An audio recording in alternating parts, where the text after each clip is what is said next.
Hey, Pranav. Hey Brandon, how are you? I'm good. I had a busy day at work.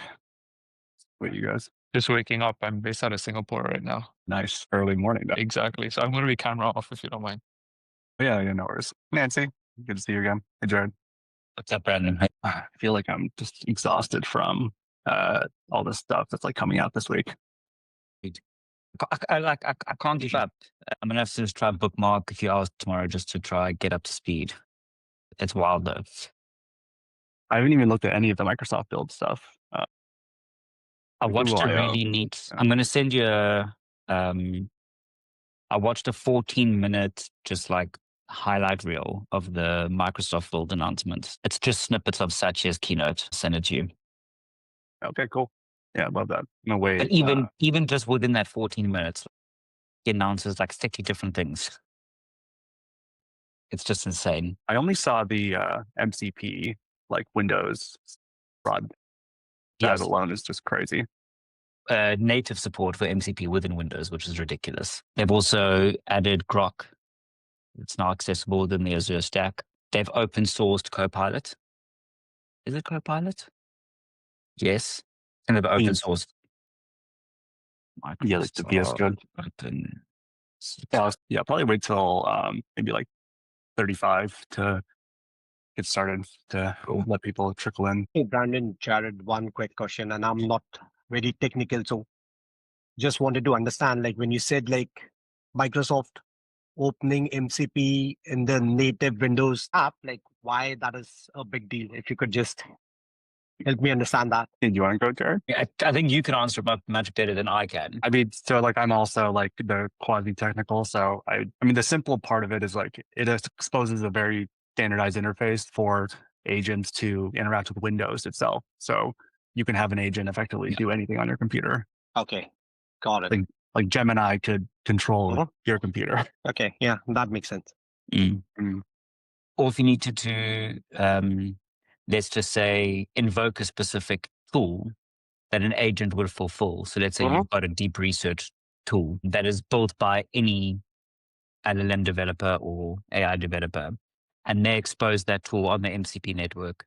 You could effectively, within the native Microsoft interface, call on that deep research tool to perform a specific function. They've just made it a lot easier to uh, like turbocharge your Windows workflows by giving you access to a whole lot of AI functionality built by third-party developers. Got it. Hey, thanks again. Appreciate the explanations. Yo, Arpit, you're the first time I've ever seen you with a beard. This you on mute? I was going to say, how are you doing? I'm good. I'm good. I'm excited for this. It's gonna be fun. I think I'll wait one more minute. I mean, maybe we could just do so like I know most of you personally, and others just like purely online, but maybe we could just do like a quick round of intros. This is a small group, and this isn't like gonna be like a formal like lecture or anything. I just like prepared some slides and some like cool stuff to show you guys, and yeah, hopefully we can have some fun. Sounds good. I don't mind kicking us off, and I'll just like throw the popcorn to someone else. My name is Jared. I've only ever met Brandon online. I've just graduated from Yale School of Management, where Brandon is an alum. That's kind of how we connected. I'm really passionate about integrating AI into workflows just to make things more efficient and effective. Over the summer, I'm going to be working for Yale Ventures, specifically with the scope to build out go-to-market frameworks and Gen AI tools for their teams. So actively just trying to go much deeper into like the practicalities of building AI tools, and excited to be here. I will throw it to Arpit just because of that epic beard. Right, thanks, Jared. So, hi everyone, I'm Arpit. So, I think I would anticipate, much like most people on this call, I'm also an SOM alum. Actually, me and Brandon, we were in the same class, same cohort. We know each other quite well. Um, I've been playing around with AI for a bit, but until Brandon went on Beast Mode and started sharing these tips on LinkedIn, which Brandon have been super helpful. So Brandon and I actually had a chat a while ago as well about what each of us are doing and how I can level up my game. But then Brandon floated this course. I was like, I want to be in and learn for the master. So excited to be here. Love it. I'd say Arpit, I mean, has like this amazing story. I mean, so Arpit like used AI for his promotion. Like he's like doing like awesome stuff. AI, it's like that. That's inspiration for me. You got to throw the popcorn somewhere, Arpa. Alrighty, so I'm gonna give it to Nancy. All right, that's a good choice because I'm also a SOM alum. I actually met Brendan on one of the like alumni weekend, and I'm a recent graduate, so that's why I ran into him here, and then like we just had like a hour-long conversation on like AI technology. And then Brendan were like, you know what, you're gonna join this fun workshop that I'm going to have. And I was like, absolutely. Graduated, just graduated like several days ago as Jared from Yale. I'm going to join McKinsey working with their, specifically working with their digital AI team. So pretty passionate about like all these fields and applications and pretty excited to learn from everyone. I'm gonna throw the popcorn to Piyush. Hey, thanks, Nancy. Hi, everyone. This is Piyush. So I think, Brandon, you and I connected when we were practicing doing tier box, right? If I'm not Yeah. wrong. And Yeah. as I think Arpit mentioned, you went all beast mode about AI, and I was like, okay, this is the guy who at least knows what he's talking about. I think there's so much going on in the AI world that it's very difficult to keep up with it, and it's also a little daunting. So I was hoping like at least I can learn from you guys like what you guys are doing to keep up with it and how you're using it in your work, or like as I think Arpit use it to get a promotion, those kind of things. Yeah, and I'll throw the popcorn at Santiago. Oh, wait, Santiago, we're doing like a quick intro to the squad. Are you able to? Are you just calling in, or are you at a? You speak. Okay, I'm taking my popcorn back. I'll give it. Hey everyone, this is Sudarshan. I work for a company called Wonders, same as Brandon. I work for the finance team, especially for supply chain. I'm new to this, new to AI. I have been hearing a lot of things about it. So just wanted to see how I can use this for work and like try to automate a lot of stuff that would save time and resources. Excited to be here and nice to meet you all. Yeah, thanks for coming, Sudarshan. I'll pass it on to Pranav. Hey everyone, I'm Pranav. I'm class of 22 from ULSOM as well, but I'm based out of Southeast Asia and working in consulting. I've been using AI tools a lot for getting smart on new industries and building out the frameworks that we use in the space, but I think would like to level it up in terms of the tools that we can build. And I saw what Brandon was working on and thought this would be a great way to, I think, learn the different use cases that are going on in the space and how I can level up my game. So excited to be here and great to meet everybody. Good to meet you. We got two I more. can, Hello. Sorry, I got to pass. Jibin? Yeah. Hi. Can you guys hear me? Yeah. Yeah. Perfect. I've been working on technical difficulty like this entire time. My camera wasn't working, mic wasn't working. Finally got to work. Hi, I'm Jebin, but I usually go by Alex, and I couldn't do edits here in Google Meets. So I actually met Brandon online as well, but then I'm not from Yale SOM. I graduated from Syracuse a while back, and then I previously worked at Wayfair, and then I actually connected with Brandon online through a posting he had when he was hiring for a product manager.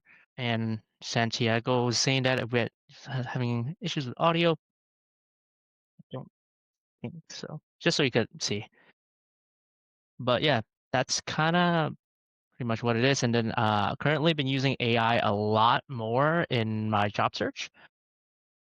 And it's been helping me doing my resume update, just kind of helping with brainstorming ideas and sometimes just some fun projects on the side as well. So pretty excited to learn what everyone's been up to in their use cases with AI here. And let's see, I think someone also just joined as well, and I don't know if I can see them here. Yeah, I was gonna say, Is so it Sachin's gonna be Sachin? calling in. Sachin, are you able to talk, or is it just I connected Brandon. The challenge is the link on join with Google Meet is different and the video call Yeah. link is different.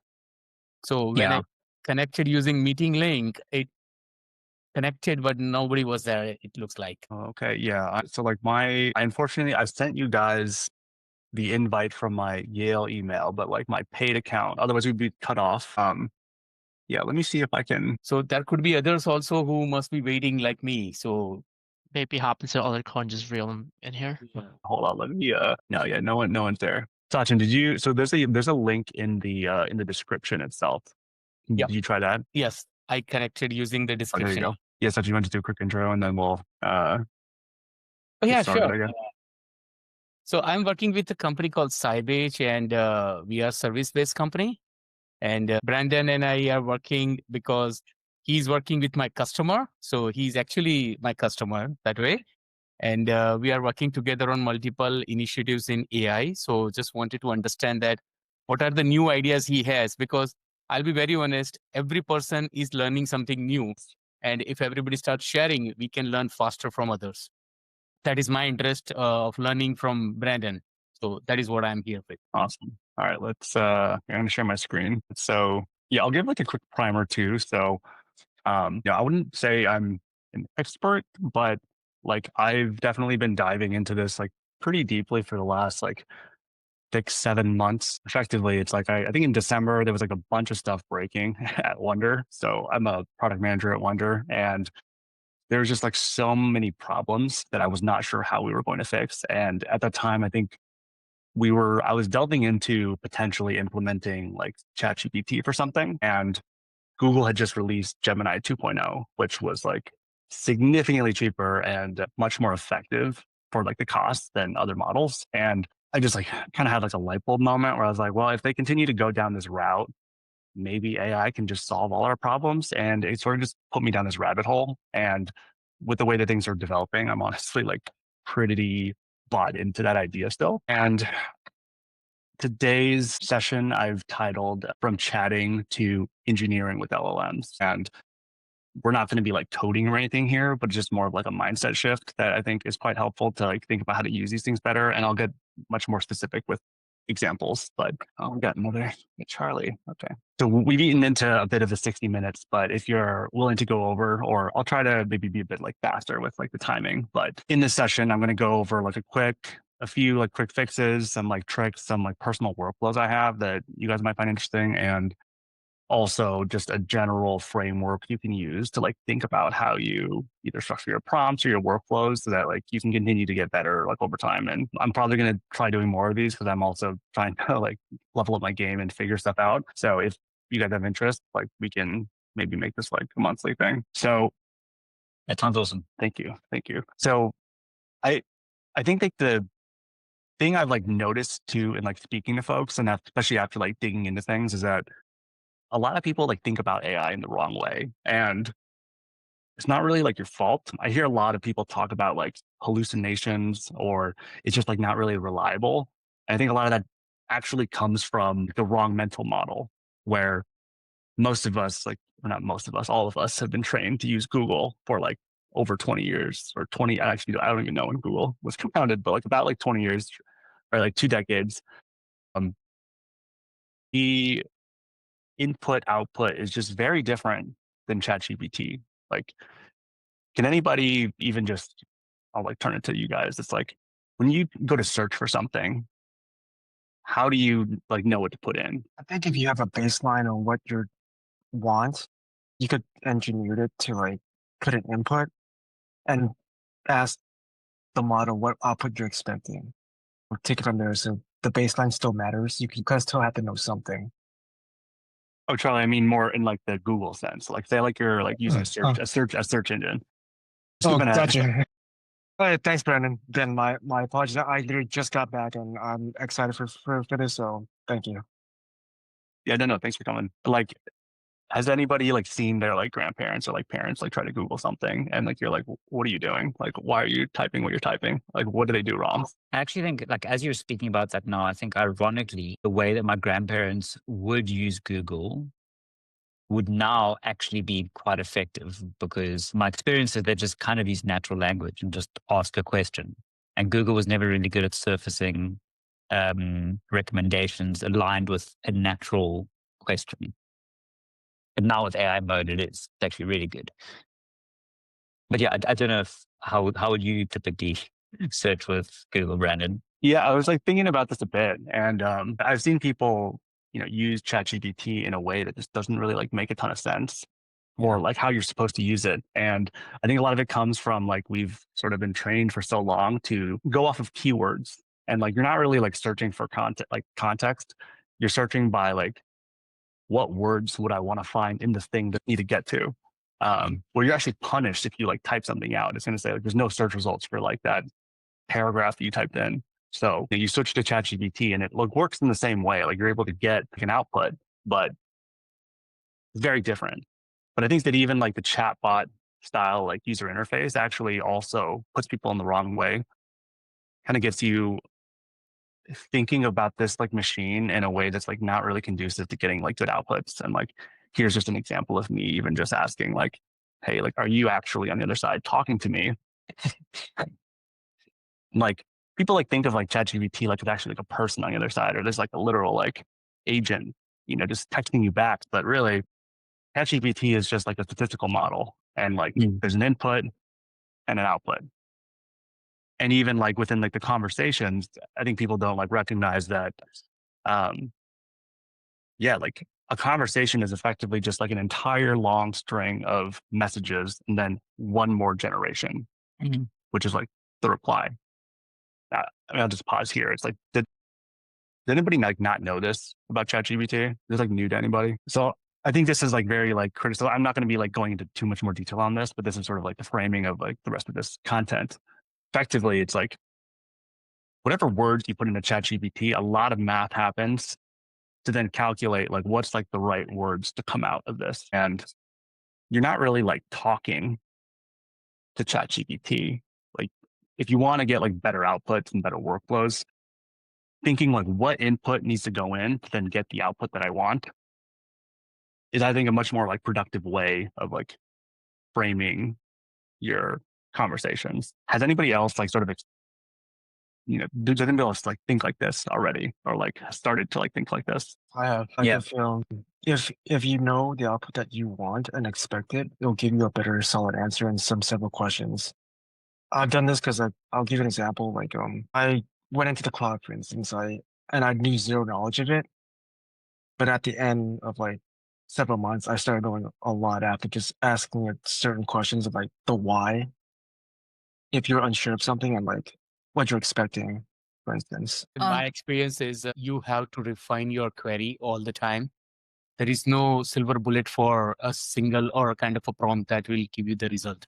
So every time, based on the subject or based on the character or based on the target audience, we have to change the queries, and you have to keep refining until you get the right result that you are trying to extract from this particular system. I'm just going to add that like one thing that's really effective about interacting with LLMs, or just that you can just ask it to like criticize whatever you have and like, find ways to improve it. And usually that's like way more effective than like what a normal person could just think out of their own head. And once you're familiar with that language, that will be like the most effective way to interact with the with. I think like another neat trick that works for me is I just take the output that the LLM has just generated, copy paste it again as like, I have like this draft, or I prepared this XYZ and whatever. Can you help me with da da da da da? So it will take whatever, literally the last output as my new input, and then it'll like really like level it up from like 1 to 100 really, really quickly. So I don't even need to really ask it to criticize, critique, or any of the other external parameters. It uses that as the new base and adds all the new data to like get to my final goal. So that helps really, really well. And I can see that helping, like if the response you get from the LLM is in the direction of what you're looking for it to do, or if whatever that response has can add additional context for the LLM to provide you with a better answer. But sometimes, and I do that as well, but something that I've found to be quite helpful is that if the response I get back is muddy and cloudy and just like not really the direction that I want it to go, more than often as a result of my bad prompting, instead of responding to it to kind of try course correct it, I go back and I edit the initial prompt and use the muddiness from the response to provide more clarity in my initial prompt, and then click send again. And then it kind of doesn't like muddy up the context window with all this garbage that wouldn't really help. Yeah, well, I was just going to say, using the system prompt, sometimes I've removed the guidelines and then just gone with past definition input and then see what comes out. And then over time, through the chat, start embedding guidelines in. And I find that the first one or two brings up things that I would have not normally thought about initially. And then that iteration process actually I find to be quite helpful. So toying around with that structure in the first place has been helpful for me. Elaborate on that with an example. Yeah, so I think more recently I had a bunch of meetings in an area I didn't fully understand, which was like collateral optimization in a bank. And so I pulled in a lot of different meeting notes that I had and emails that were going back and forth and put it into ChatGPT and kind of just asked it to summarize into bullet points for me and summarize the whole output for me in that sense. But my aim there was to actually bring out certain levers of cost optimization, but I didn't tell that to ChatGPT initially. And it started to bring in themes that I might not have initially thought about that would affect other parts of my work. And then eventually I got to the point of cost optimization and I'd bring in guidance that I was heading that way. But along that journey, there were interesting ideas that I didn't necessarily think about that would also help. I don't know if that's specific enough, but yeah. I want to just summarize really quick because I want to make sure we keep moving on. But yeah, this was like really awesome discussion and like really like the iteration I think is so key. And something Jared said specifically, I think like really resonates with my mental model of how this all works is like, what direction is my input pointing? Where like all of my words are like pointing in different directions. And it's like, what is the sum? It's pointing in some direction. And sometimes if it's like way off, I know I need to like change the words to then point in the right direction or like closer to the right direction. And ultimately it's like, as you sort of like think about like how you curate your context, this frameworks here of like even like the prompt, definition, inputs, these are all just like levers you can pull to like get it moving in the right direction, but like they're not really like strict requirements. And that kind of goes into the framework that I'm gonna walk you guys through, where a lot of these are kind of on the previous slide, but I would really bake it into these like 4 different components with effectively the output contract, general context, inputs, and then prompt sequence, which is more of like the execution or even like the iteration that we were talking about. Like this is like my high level framework of how I try to bucket like where I need to improve to get better output. And when you like think about like AI agents or these like agentic workflows, so like agents just going off and like doing work without needing a person in the loop, all it really is just like a chain of calls or like ChatGPT generations that is very tightly designed so that like the agent can effectively make a decision at each turn. So like this is an example, like a very simple example of like I want to find a restaurant nearby for lunch. And it's like, if you were to put that into ChatGPT with some instructions, it's like the first generations, I need location details. You put that back into the input. It's like, well, given that I needed the location details, I should get the user location. Given that I need to get the user location, I'm going to go search Yelp. And it just keeps doing that until it eventually gets to the end where it's like, okay, you can go to these ramen places. As I say, a few of you have already seen this already, but I'm just going to walk through an example of like a very simple agent that I built. This is within Claude. I know a few of you use Claude. I know Arpit and we talked about Claude. Essentially, I can type in something like, what does my calendar look like this week? And the first generation is, I'll check your calendar this week. Let me retrieve that information for you. Runs again. Okay, given that I'm going to retrieve the information, I'm going to generate code. So this is already connected to my Google Calendar and my Todoist APIs. So it generates the entries for those interfaces and just repeatedly generates in a loop until it pulls my calendar from Google Calendar. That is sick. This is often just like one sentence of just saying like, hey, what's on my calendar for the week? So it gives me like by the day, everything that's happening, the tasks. It even creates observations of like, hey, like you might have a problem here given what's currently there. And this is kind of getting back to why the MCP thing is so cool. It's like MCP is just a standard interface. So like I went online and I found people that like built these MCP servers to connect Claude to them. So I didn't have to, this took like maybe like 20 minutes to put together. And not only can Claude retrieve my calendar, I can ask it something like, hey, I had an escalation today. I have to move all my stuff. Can you reschedule all my meetings today? And in the same way, it does this exact same thing. So just to be clear, it has got read and write access. It's got read and write access. And is a human in the loop? Like if it hits a roadblock, will it stop and say, ask you for further input? So I've told it like, hey, if there's like conflicts and there's like multiple things, you have to make any decisions, make sure to ask me. Okay. But yeah, so like in this example here, it just revised my schedule. It rescheduled things live. So this would reflect immediately on my Google Calendar and on my Todoist That's app. insane. Are those like events that are mostly like for yourself, like your blocker, or are they like meetings with other people? And how does it handle like interaction with other people if you have to reschedule? Yeah, so like this particular demo, this is just my personal account because like if you were to do this in enterprise, you have to get like auth tokens. It's like actually a complete mess. It's so hard to like this is something that's taken me months to try to get, but like we're getting there. Google actually has like an agent space offering that lets you just build these like standard Yeah. connectors. So I want to be able to do this by the end of the year. We're like in the process of doing it. But yeah, like that would be something where there's all these like decision points that need to happen. So I didn't show this at the beginning, but I've created a system prompt that tells the agent like how to handle different scenarios. This would be like, if there are people on it, like look into their calendars and then find a spot. And I use Claude to even write this system prompt. So it's like a lot of this is very like autopilot.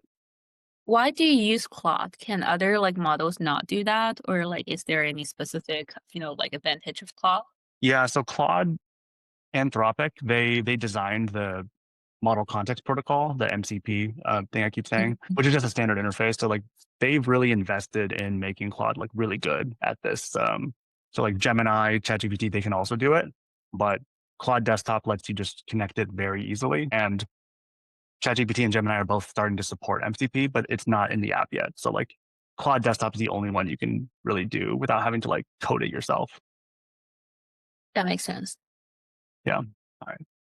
Anyway, so this is just an example of like when you think like pretty carefully about this stuff, you can do some like really cool stuff. And like you can do stuff in a way where you can really offload a lot of decision making because these models can effectively just make decisions at every point. And over like a pretty large body of work and like a growing body of work as these agents get smarter or the model gets smarter, they can just sort of just do more.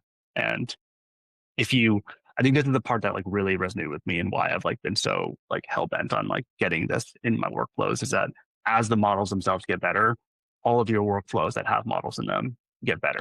So you can do nothing and just be more effective over time, which is just really cool to me. Brandon, this is very random, but I thought about like when you asked us to like fill in the survey for the workshop, you asked us like what are our most frequently used model. Do you have like I'm pretty curious about like what are people's frequent use models and why do you use that?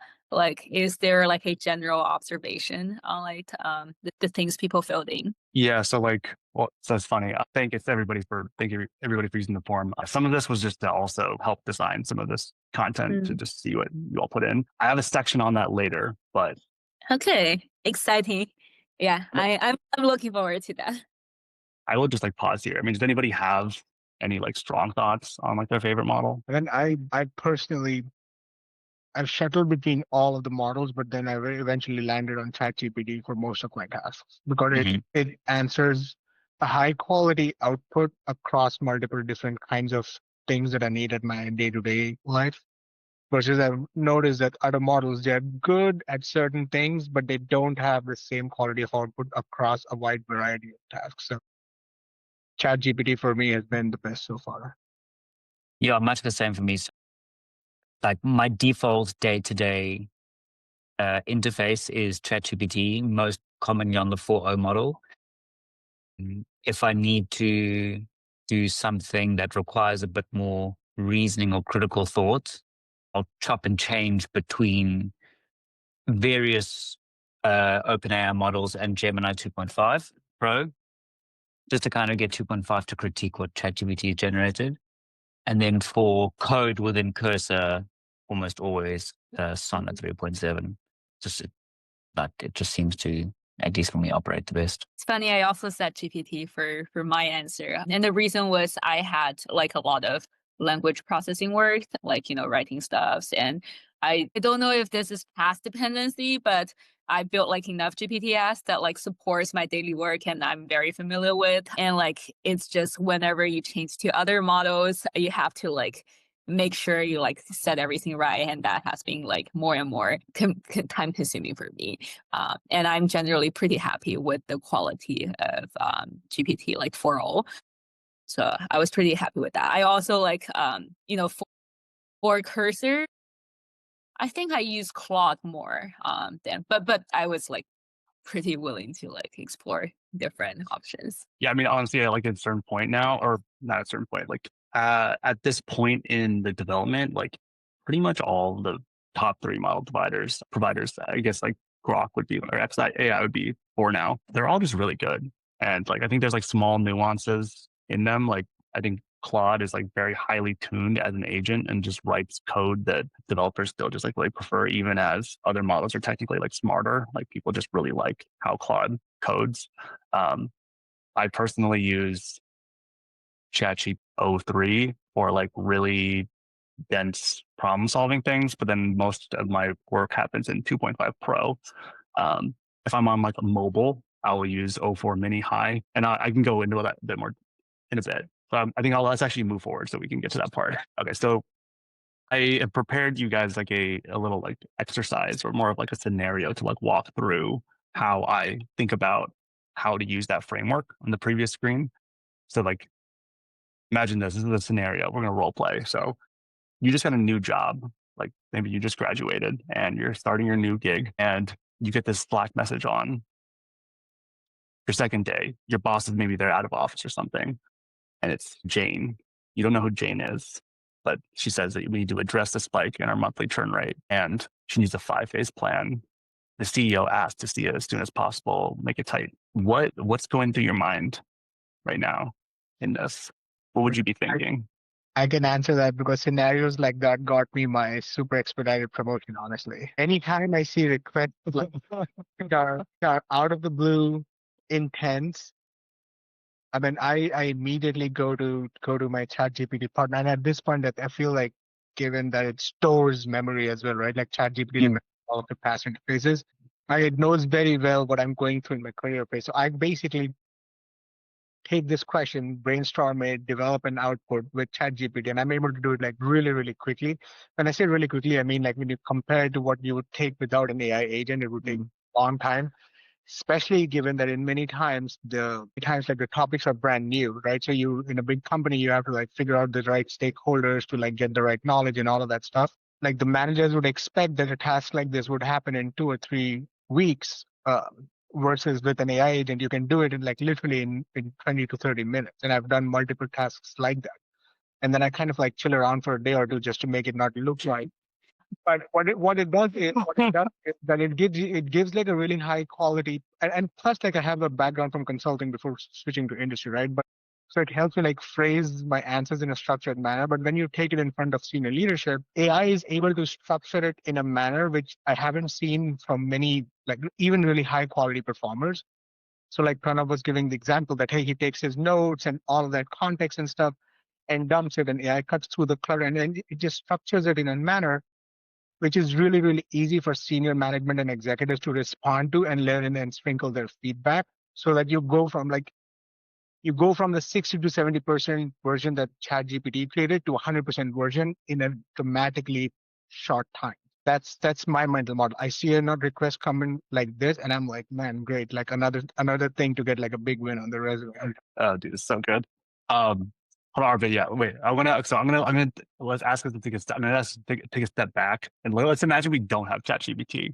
So like, imagine like the before times, like the dark before times when we did not have ChatGPT. Like what would this then? Is the question to me?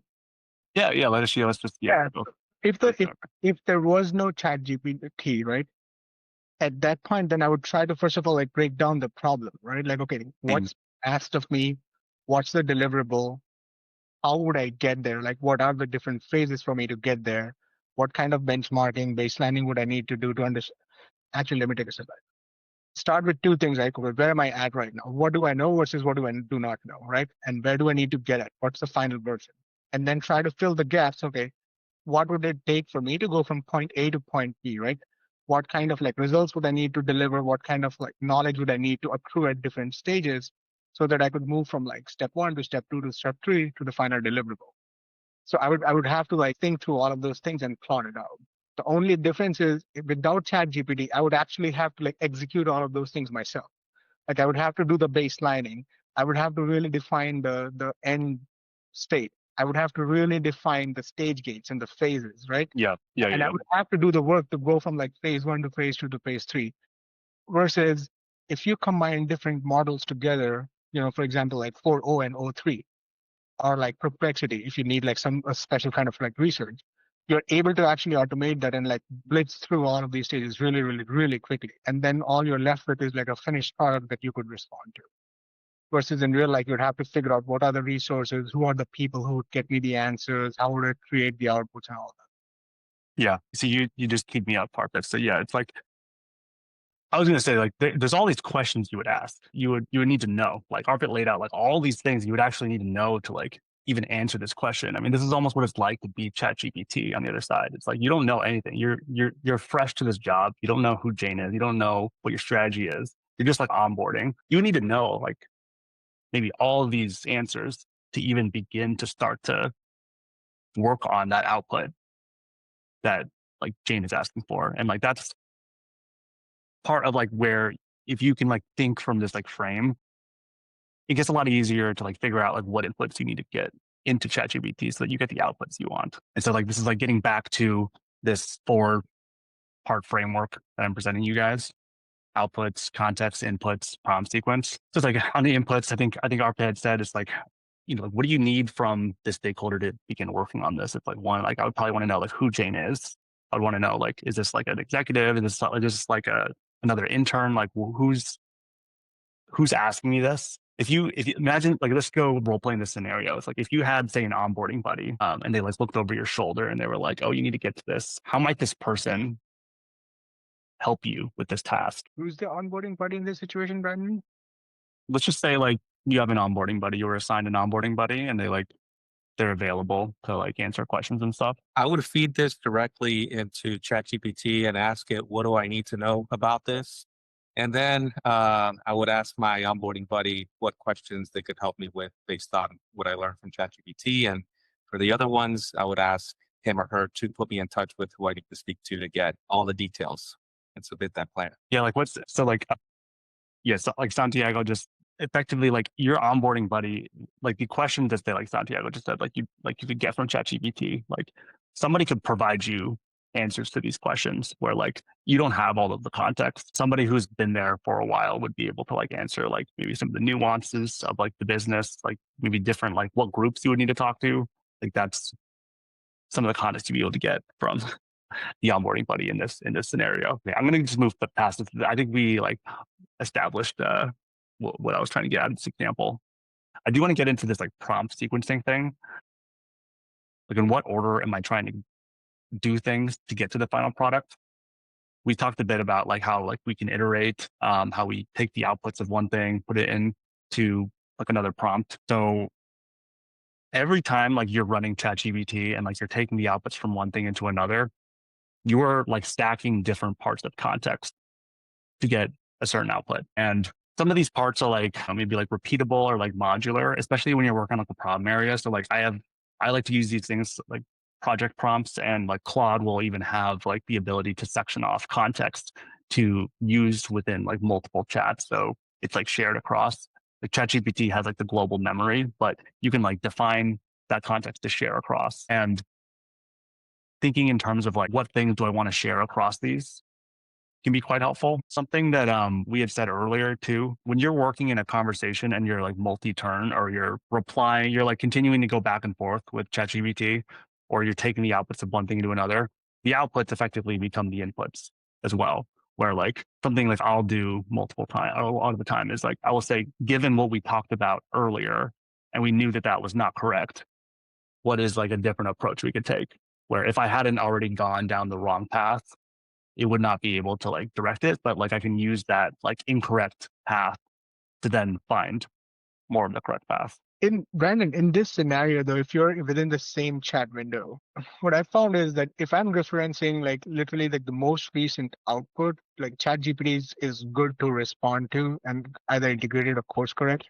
But let's say we've gone back and forth and I'm trying to refer to like, hey, given what we talked about like 4 prompts ago, right? Mm-hmm. That's when it really starts to fail and not work very well. Is there any tips you have to actually reference older parts of the same conversation more effectively. Yeah. So this is actually where this is like going back to Nancy's question earlier of like what model do you like? There's like so many things here to cover. When you're using like the models through like the web interface, you're not actually accessing like the raw model. Like you're accessing like what they're choosing to show you effectively. Where ChatGPT is one where they actually like really handicap the model. So if you're paying for ChatGPT, I think you get like 32,000 tokens total context window. And if you're outside of that, it starts to just cut stuff off. Whereas like if you're using Gemini, I think you get access to the full 1 million tokens. So this in particular is why I use Gemini 2.5 Pro a lot, because it has a 1 million token context window and it lets you use the whole thing. So I can access something that was like way in the past, whereas ChatGPT, it would have already lost it. So like that's where like the model selection like really matters. Claude's around like 200,000, which is like pretty good still, but like ChatGPT is very finely tuned to chat. So most people never really go that long. So they just like cut it down to save on compute. Gotcha. So between Gemini and ChatGPT, Brandon, which one do you prefer using right now and why, and for different purposes? Out of curiosity, because I recently started using Gemini, but I've been a ChatGPT user most of the time. So like I use ChatGPT. I mean, I just really like the interface. Like I think they just do a great job with the user experience. So I'll use it for like pretty basic things. I'll use it for like the hardest problems I have. So something's like very complex. And with their newest models like O3, O4 Mini, they actually did reinforcement learning against tool use. So it's actually very good at like searching the internet, thinking, searching the internet again, or like generating an image. Like it can do like a lot of things in one generation. For like most things, I'll actually just use ChatGPT like that. But if I'm like working on a very hard problem, it'll be O3 because it's the smartest model they have. And then I'll put that into Gemini for just like iteration because it's just like such a workhorse. Gotcha. Thanks. Yeah, I was gonna say, I said earlier that sometimes I will use like, hey, given like the path I did earlier, that was wrong. Let's actually go in a different direction, and it's useful because like I forget what did Jared say? I think Jared was saying earlier, like if we're in the wrong direction, it's like ultimately like if you're going one direction, you try to go another. There's only so much you can do to really like change that direction. So like I will eventually cut off and just start a new conversation, and usually I'll even just say like, give me a summary of all the conversation we've had and like the takeaways, and I'll take that and put it into a new chat so that I'm not like taking all of like the baggage of like the stuff that didn't work moving forward. The slide here's just an example of like having two conflicting things makes it a bit harder to, I guess it makes the chat like less flexible since it's sort of having to like average out all of these different directions. I think a few of you have said this already, like you don't need to plan by yourself. Like you have AI and like you should just, anytime you need to plan something, just throw it at a reasoning model. And you can go from there to setting out your plan and then using those steps to then do subsequent queries again to like flesh out each individual subtask. I'm going to share my whole window because I want to. Brendan, will you share really the performance and market data and everything into ChatGPT, which will learn everything about your company? No, so like at Wonder, we have Gemini through our GCP instance. Like you have to be mindful of like data policy. So like this was like an issue for a while up until like the story I was saying, like in December, we got access to Gemini through Google Cloud. Otherwise, you're very limited because like if you can't put all that context in, it's much harder to get like good results. Okay. So this cloud instance that is restricting your data into your kind of a private thing, right? Yeah, there's like enterprise data security. They don't do like model training on our data. Okay, thanks. Yeah, I wanted to share this with you guys. If you guys didn't know too, so some of you have done like coding in like Cursor or like vibe coding. Gemini and ChatGPT as well, like has a Canvas tool where you can effectively just like say you want to do something. So here's an example of like, I want to create a beautiful interactive demo of how users can think about breaking down their large tasks. And it literally just created me this app where I can type in like a complex task or goal and it generates sort of like an example. This is an example I put together for you guys of like how you might decompose like one task into all of the different like inputs you might need to actually get the output you want, where you could just do this like yourself by like, I want to create a Q3 product strategy. What inputs do I need to get it? It's effectively what this is doing here. This is just also showing you guys that like you can create little micro apps like this like really easily and for free in Gemini. If you haven't done it, I would recommend it. It's very cool. And does this instance of this little app persist? Like if you leave this chat and you just come back, can you just like start it up again? Is it always there? Yeah. And actually, I mean, so you can share these with people. So like I just put a link in the chat. Like you can go to this and like use it. Like this is connected to my Gemini API. Oh, that is sick. Okay, so I mean, would I be using your tokens if I use this now? Yeah, you can use it. I mean, it's Is free. it- Yeah. So if there's any takeaway from this thing, it's, and if you haven't tried this, definitely try this. It's like, Okay. it is awesome. Yeah. It's like I gave this one. I also Absolutely made, cool. I made another one to like show you guys like how you can adjust each of these system prompts in. Cool. Yeah. It's like, and even here, it's like I added like, okay, I want to be able to delete the messages. I want to like edit my prompts. You can just, it's just absurd, honestly, how good and how like simple, accessible these are. Like I'll actually use these to show stakeholders things. Like I'll ask you to create like an interactive demo to like convey some concept that I'm trying to build. And like this will oftentimes be like easier than trying to like walk them through like a PRD or presentation. Very, very cool. So this is like my section talking about like what models I like using. So I don't really use the base model ever, really, like 4.0. I'll use it sometimes if I want, like, I actually don't really use it too much. I pretty much like exclusively use reasoning models at this point.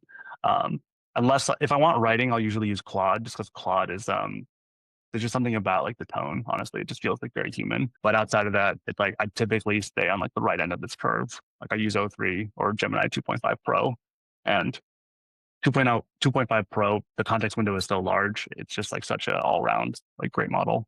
If you haven't kept up to date with like benchmarks, here's something too that most people don't really understand is that like the first like 2 years of ChatGPT being out, there was like very like linear process or progress. So like from 2023 when it came out, or GPT-4 came out to like near the end of 24, if you look at this, it's like the model improvement against like just general intelligence was like fairly slow. It was like 20, like years, like 23 ends here around like 41.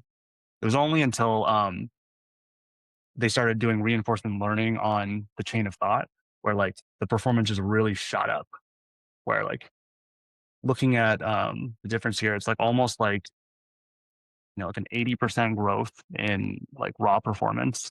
Like the last 6 months, the capabilities of the reasoning models have just like gotten absurd. Like they've gotten so much better than like the base. So like if you're not, but yeah, then here's an example of at Google I/O yesterday, Google just announced like another model that like O3 was at the highest end of that intelligence curve. Gemini 2.5 Pro is just like hugely outperforming in like mathematical proof generation. Like if you're not like going into the model selector and like choosing O3, or because ChatGPT will just baseline at 4.0 because it's the most natural. It's like probably the best chat model. It like feels like you're talking to a real person. But if you're doing like work, it's like really hard to beat the reasoning models. And here's how you would do it in Claude. You would use the extended thinking tab. Has anybody here like not used the reasoning models? I don't think I've used them nearly enough, to be honest. In fact, I can't think of a default use case where I would go use them. So excited for you to put our thinking there, or at least my thinking. Yeah, I don't think I really use it too often because I use AI for a lot of brainstorming or idea generation topics. At first, just to kind of get a general thought of what I'm going to be looking at. So I did not find too much use for that on my use cases. For me as well, but my question is a lot of the basic needs of the original model. When do you know to use it to use the all three and all four? Most of us, for me, for instance, I'll use it because it's all that we need, right? And it answers to the output that I need. it's happy for me to go through the old school. I haven't used it enough to like, hey, when would you know that the next level and you would be forced that next model? Yeah, I mean, to be honest, like I just default. If you're just asking for something like very simple, like you want like a recipe for like, I was making coconut like sticky rice the other day. Like I don't need like advanced intelligence for that. Like I'll find something like random, but anytime you're working on anything that has to consider like a lot of different like constraints, goals, objectives, you're trying to like balance and like get a specific outcome. It's almost always better to use just the smartest model you have access to. Like I think I use like the reasoning models quite a lot, and especially because at work when you have to think about a lot of the task as a chain of thought. Not it's not very simple to go from point A to point B. But also I've just found, because like I already pay for it, what I found is even on like intermediate complexity tasks, it's just helpful to see how the model is thinking through it. And just keeping tabs of that over time has just helped me become a better prompter, because many times when you read through what the model is thinking, you'll see where the model might get confused or where my prompt might be unclear. So that in the future, when I try to prompt, I try to do a better job of it. A fun example, though, in my personal life, I recently did landscaping of my house in the front yard. And I used like a reasoning model to kind of like develop a questionnaire and help me think through all of that stuff. Saved me thousands of dollars in designing my landscape, front yard landscape design. And that was just around the time, thankfully, when the image generation capabilities came out. So I was able to take the output from the reasoning model and put it in a 4.0 and actually see how my house would look like before paying for the service, essentially. So that's awesome.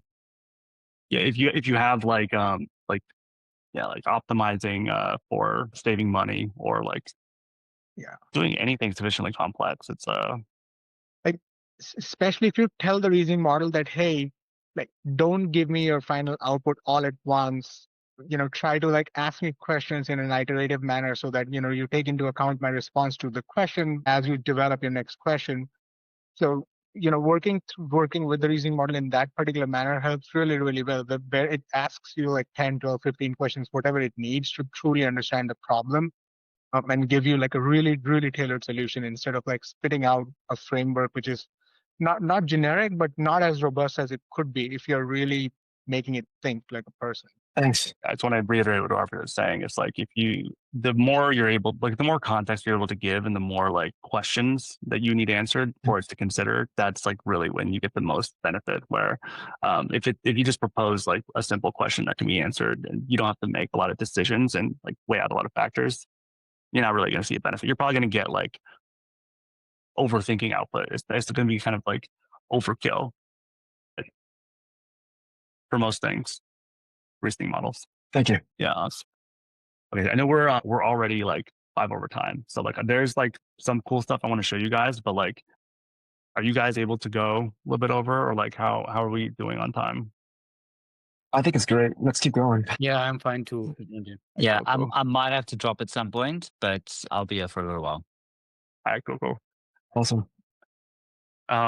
Yeah, so just like some like just quick tips though, like a lot of this like prompt management, it's like very, it can be a bit like arduous. It's like, do I actually have to like structure this like every time? And like I think I said earlier too, like clarity is really the most important part, but there are still some like ways to make this easier. So like if you aren't already doing this, I would like strongly recommend you go into your settings of whatever model provider you use and make custom instructions. Like whatever kinds of like instructions you tend to use a lot, just like throw them into the custom instructions so that it applies it to every single chat and you don't have to like retype those.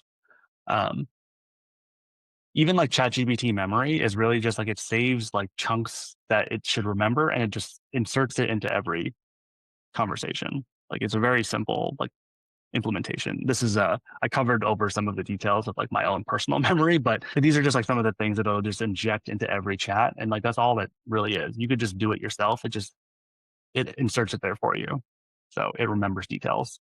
So you have like the global system prompt, but you also have like project level prompts. So like ChatGPT and Claude both have projects in like their paid tiers where you can set it. Say you're doing like, you're working on a project at work, or there's like some particular thing that you need to have.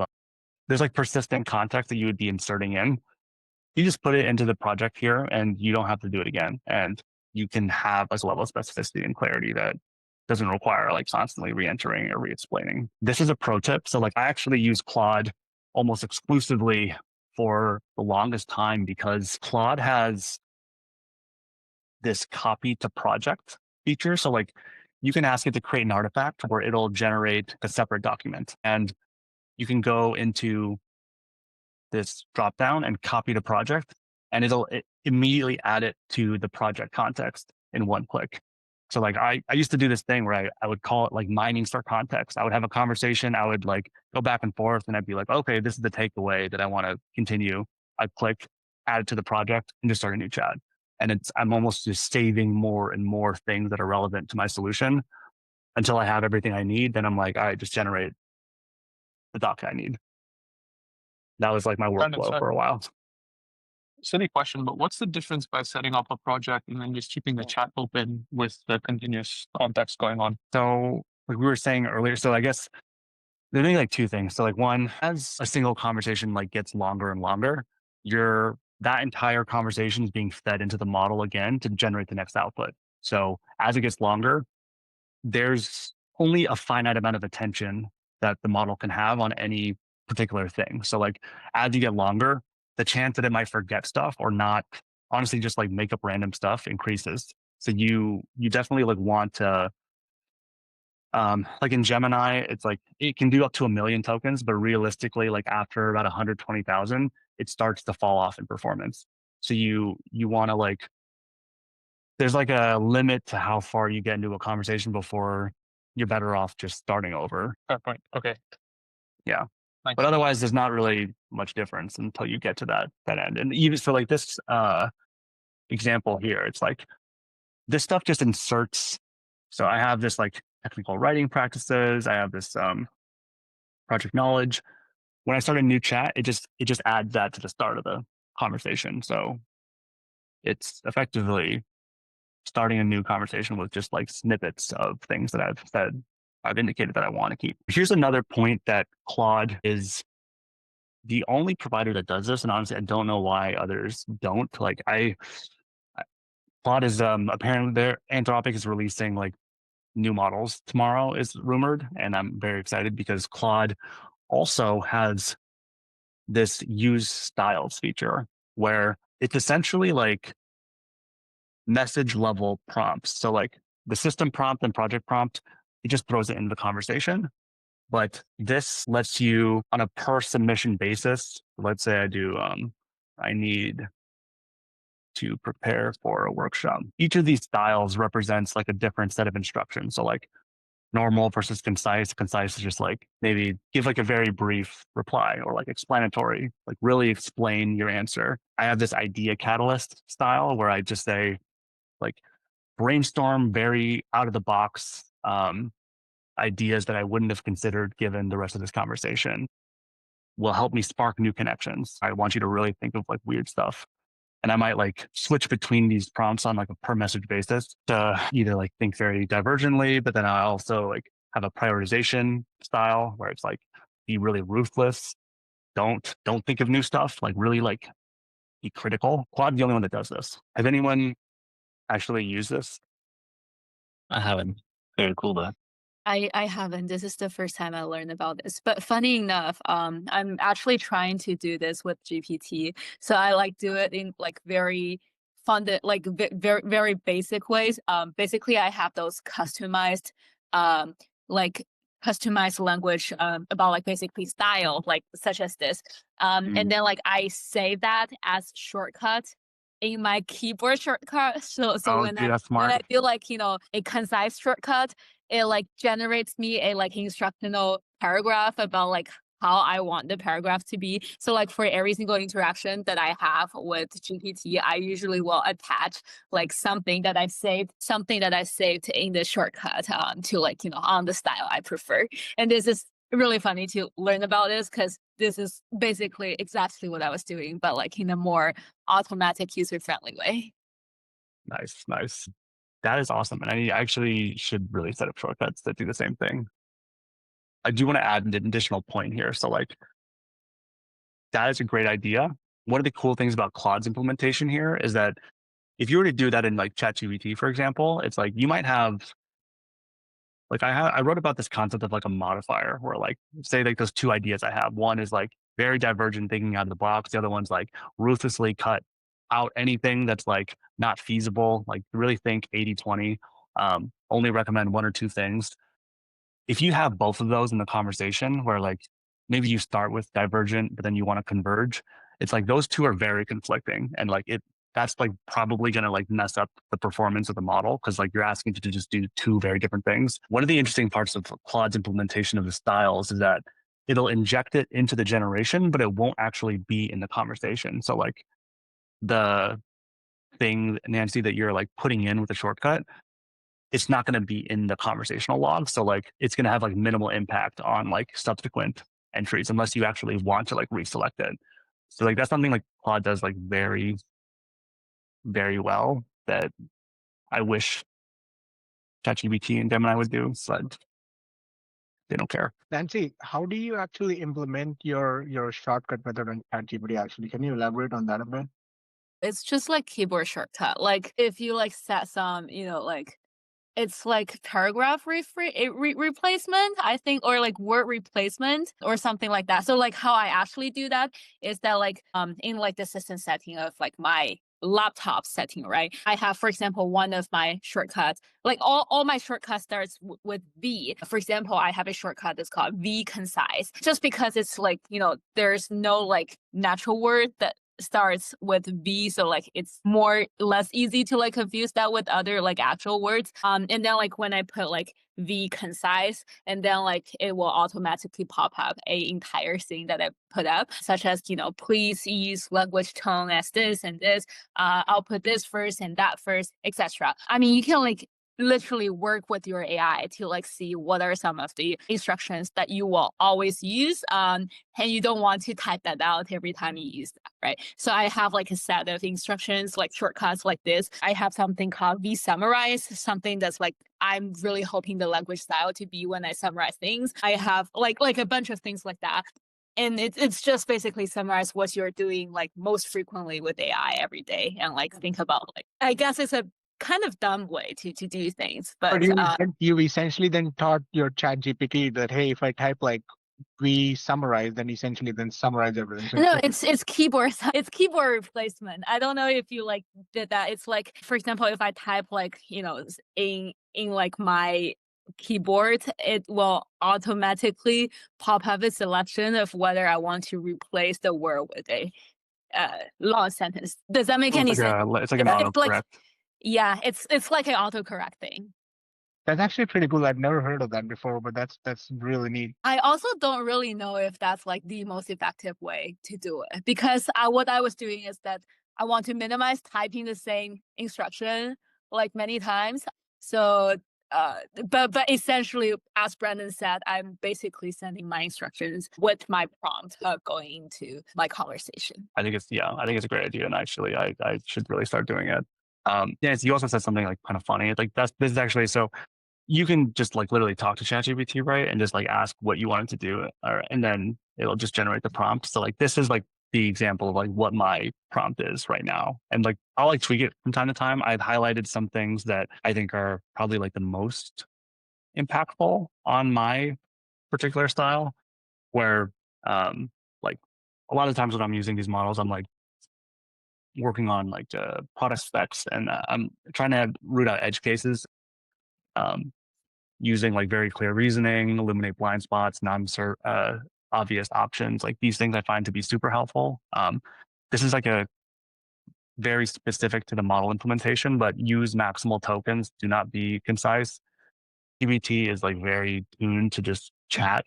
So like I like it to always have this use maximal token just so it explains things a bit more in detail. I find it's easier to reason through things in my work when I have this in there. This is a kind of a funny one, but like I also liked Naval Ravikant as a writer. So like I just find it resonates better when I say like use his writing tone. If you like another writer, like that might be a good hack for you too. Yeah, I had an exercise of like let's like design the prompts, but like we're going pretty late, so I'm just gonna blow past this. But definitely upgrade your prompt if you haven't already. So I was gonna share just some like personal like use cases and sort of like tactics that I do that I found to be like pretty effective. If you haven't used deep research, would definitely recommend you use it. And I'll give you an example of like how I used it like quite effectively. So again, if you've never used deep research in ChatGPT, there's this agent that will go across the internet and like look through different web pages and then synthesize all of it and then write you like this very detailed report. Gemini has it as well. And like here's an example of I'm trying to get caught up on MCP, agents, LLM, pretty much like the topic of this workshop. And like it puts together this very concise report about how to do what we're doing right now. I did not make this from this report. This is something I ran right before this. So the use case I had at Wonder at work, actually, we're working on this very large system refactor, and like we have to update our data model across all these different systems. It's actually like really crazy project, and we're switching vendor systems for our warehouse management system. I had to integrate with the system, and some of the decisions I was making now was really dependent on the capabilities of this new system. What I did was I took my PRD, I put it into the prompt and was just like, hey, given this PRD, research this system and how it would plug into this given the requirements I have. And it created a report that literally looked through all of the developer documentation. It looked through community discussions and like found people talking about the problems. I took that report, I put it back into another conversation with the PRD, and I was like, given this report, what implementation path should I choose of like these two things? And it was like, you cannot go this route because there were like X number of users that were saying like this is a common problem that like they just cannot support this thing, and the API doesn't do this. So like I was literally able to, without having to like research this thing, very clearly like know the correct path for my product. And this is sort of like a sequencing of this. Essentially, it's like, okay, I'm going to go off, get deep research, plug it back in, and effectively like ground the conversation in like real world details. Like this stuff is not like natively like in the model. Here is like another one that I'm going to guess many of you have not done. If you have used ChatGPT to analyze a spreadsheet, there's like two ways that you can actually use this. Like one, it will call tools and write Python code to analyze, or you can literally just run it through the model as text, and it will use its raw reasoning capabilities to infer patterns. Essentially, it's like ChatGPT will like throw out the spreadsheet into a separate environment, write code to like do analysis, put it back in, do it. Or you're just like literally just like processing it through like brute force.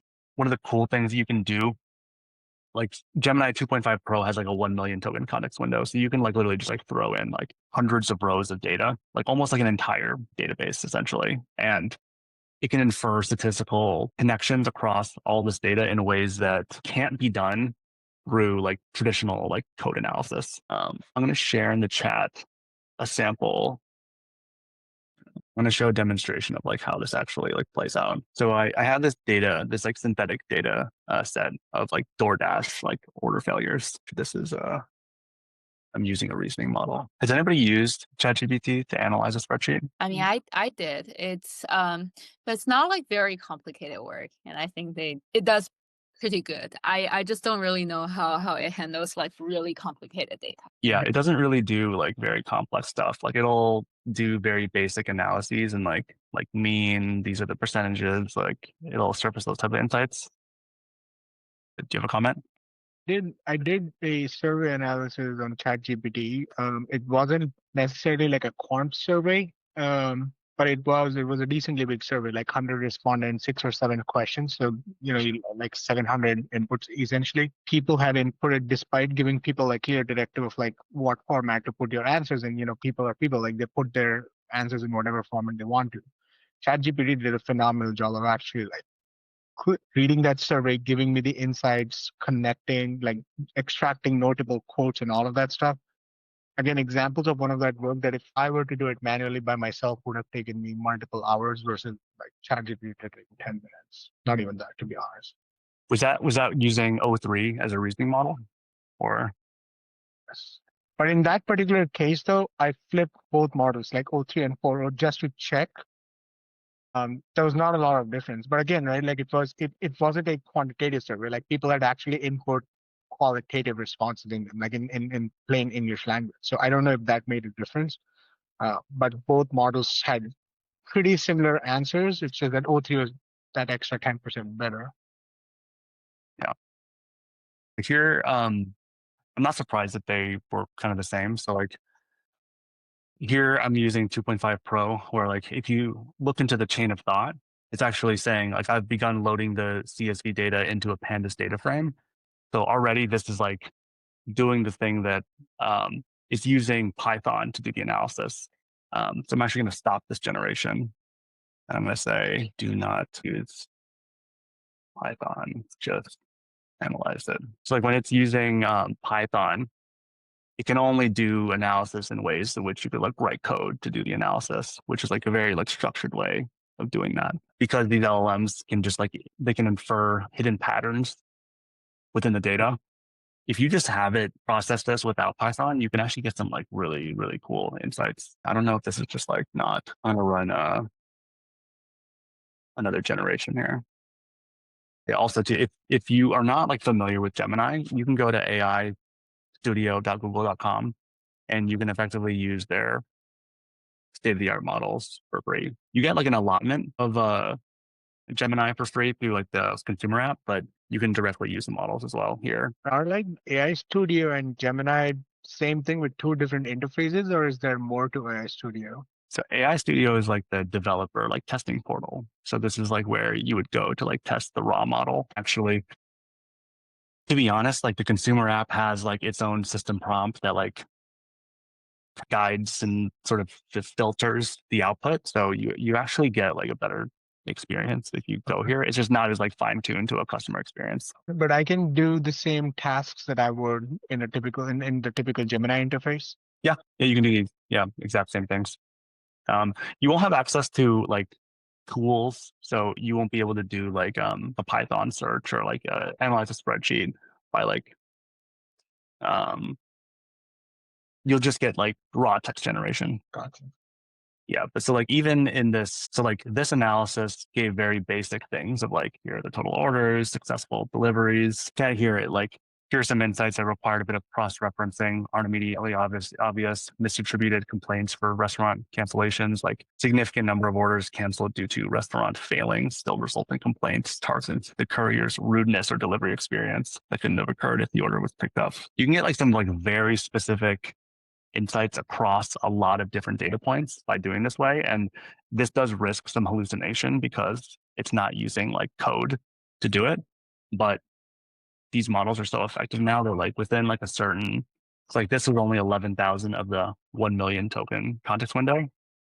I would be very confident in anything that comes out of it at this point. I forget who, I don't know, Arpin, maybe that was you, like analyzing SKU data, but I've done this with like Wonder data and like essentially given like the bill of materials of all of our like packaged goods and like identify anything where the data might be wrongly configured, and has found like a number of cases where it's like 300 grams of cilantro can't actually fit in a 16-ounce container. So like this one's probably wrong, and like found these like very valuable connections through that. Everybody. So this is all my content.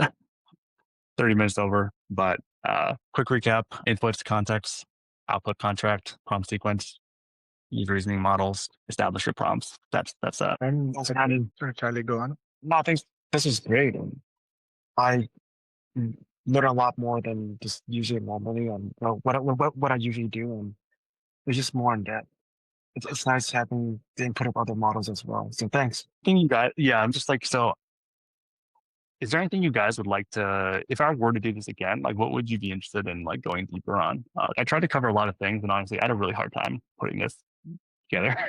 Just trying to think of like what things I like wanted to show you guys. Like what was helpful? I think for me, what's the most helpful is literally see how you use it. Like literally see what your like global level prompts are, your like project level prompts are. And if we were going to do it again, it doesn't have to be like you only. Like I'm also interested to see like how other people like use it. Like I need to saw like the small sharings we have on our usages, best practices, very helpful. I think Another thing could be that I'm pretty sure that all of us, there are certain tasks in our day-to-day life, whether it's at work or in our personal lives, that we rely heavily on ChatGPT or like any of the models.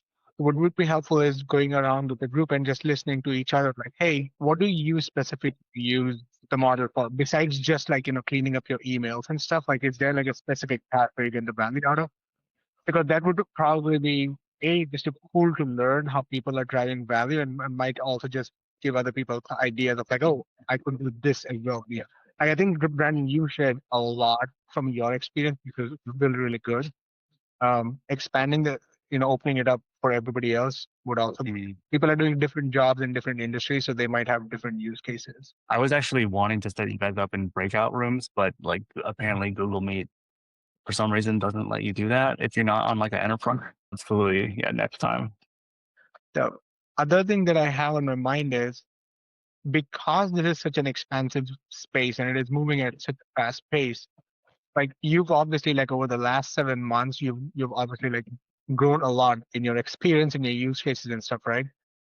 Just sharing like what your journey has been like, like what did you do, or like what steps did you take to go from, where you were in December to where you are now, right? Because to your point, there's so much to learn that I think it will be very hard for you to put everything in 1 hour.